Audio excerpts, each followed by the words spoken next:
There's lots of people that get forgotten and washed away in the system, and you keep on sinking further and further down. You think that there's no way out. It's a long journey. When my benefit as in PIP was stopped, that caused a lot of difficulties for me. It was very difficult to make ends meet. Emotionally, I was very stressed, which, twice I ended up in hospital due to that. You'll look at the media and the news and things like that, and they'll say that, we're in this crisis. However, they don't tell you what help is available. That's where organisations like us, when we tell people that it's there, they're often very surprised.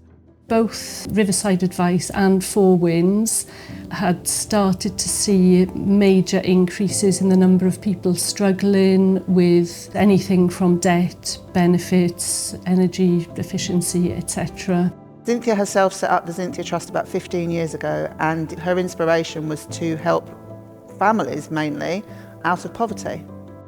Before finding Cynthia Trust, I was going through a lot in my life, very hopeless from my life. So they said, we have a job over here, why don't you apply for it? And I did that. When I got it, I was so happy, and then all of a sudden things were getting settled after that in my life. The range of work we do can be very varied. We can have a lady that can come in and literally just want us to read a letter for her, to explain what it is, or it could be someone that's come in with thousands of pounds worth of debt, doesn't know where to look, doesn't know where to turn, and we can support them from start to finish with getting things sorted, straight, and their life back on track. They give me hope, they make my life better. Client issues might not just be a fuel debt. Clients come with complex issues. Whether it's their health, their children's health, bereavements, issues going on at work, even the food costs for their children.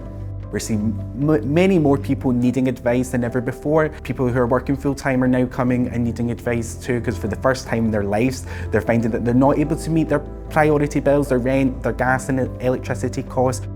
Support has been withdrawn from government, from council.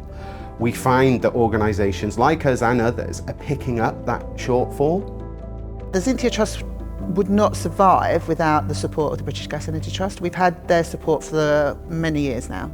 A really important aspect of our service is the project that we run in partnership with Riverside Advice. That's the welfare rights project funded by British Gas Energy Trust. The British Gas Energy Trust post office pop-ups allow us to engage with a community that might not otherwise know that we're there. It enables us to provide more support, more holistic support, and be able to solve issues that people might be suffering. British Gas Energy Trust have managed to help us reach out to families, to offer energy support and help families save money.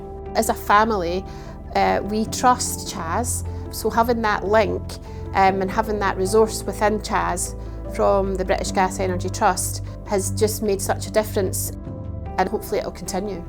Without the funding, they will not be able to help the amount of people that they do help. It's good to have places like this that can point you in the right directions and where you can get help, and that you're not left isolated and not left alone.